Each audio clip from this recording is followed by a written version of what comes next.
I had to fight him off me. There was no place in the military for women. There was misogyny everywhere.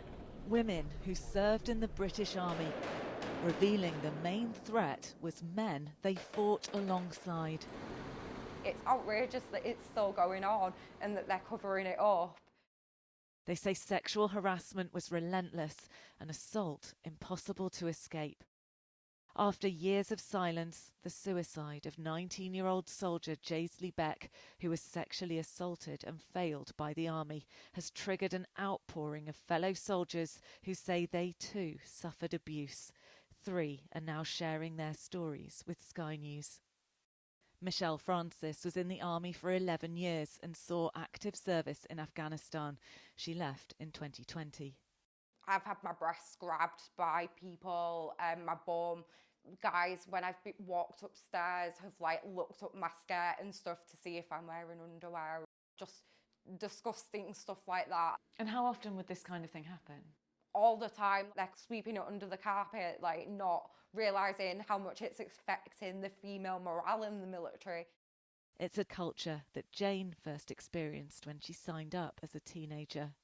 It would start with the bullying, harassment, sexual assault. In 2019, almost 2 decades into a distinguished career, Jane says she was raped by a colleague.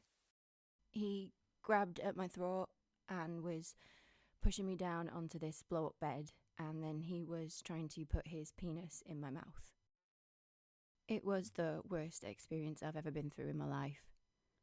And I honestly absolutely loved my career. I never wanted to leave the job that I did, and I very nearly lost everything. Yeah, I wanted to end it all. She was shocked by the reaction of officers when she reported it.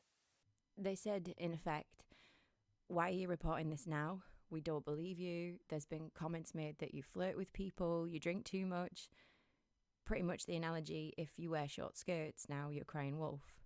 She later discovered messages exchanged between the officers who were dealing with her case. I was referred to as a whore. Horrific emails to be written by commissioned officers who are in the army. The military police investigated, but her case didn't go to court because she was told there was an unrealistic chance of conviction. Jane was one of 3 servicewomen who took legal action in 2020 to try to stop rape cases being dealt with by military courts and instead transfer them to civilian courts where conviction rates are much higher. But Parliament voted against the change. Among those who failed to back it was former Defence Minister and veteran Johnny Mercer. We are confident that the service justice system is capable of dealing with all offences, whatever their seriousness. Now he admits he got it wrong, telling Sky News, "I think ministers, like I was and must accept my part in this, and senior officers can put out as many directions and letters as they like. But the reality is that this represents a colossal failure of leadership across all ranks. I should have argued harder for serious and sexual offences to be taken away from the MOD to civilian police. Now is the time to make that change." Campaigners say it's long overdue. If you are the victim of a rape or a serious sexual assault and your case gets to trial at court-martial, you are far more likely to see your assailant walk free than if your case were to go to the Crown Court. That amounts to a very, very serious difference in treatment between different categories of women, between service women and civilian women. The Ministry of Defence told us there's no place for bullying, harassment or discrimination in the military and that they're committed to stamping out inappropriate behaviour, but they declined to say whether they commit to making a change in law. I just do think that things need to change now. As a 17-year-old soldier, Hayley witnessed a female colleague being assaulted and reported it to a senior officer.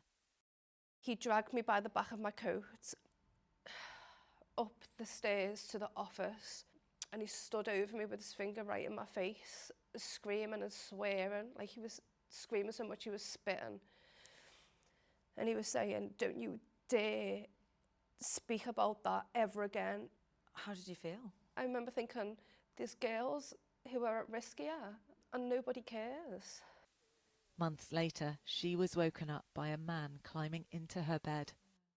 I remember putting my hands like up and like onto his arms, and he was like trying to kiss my face and touch me, and I was moving my head from side to side, and I was saying, you know, you need to go, and I had to fight him off me.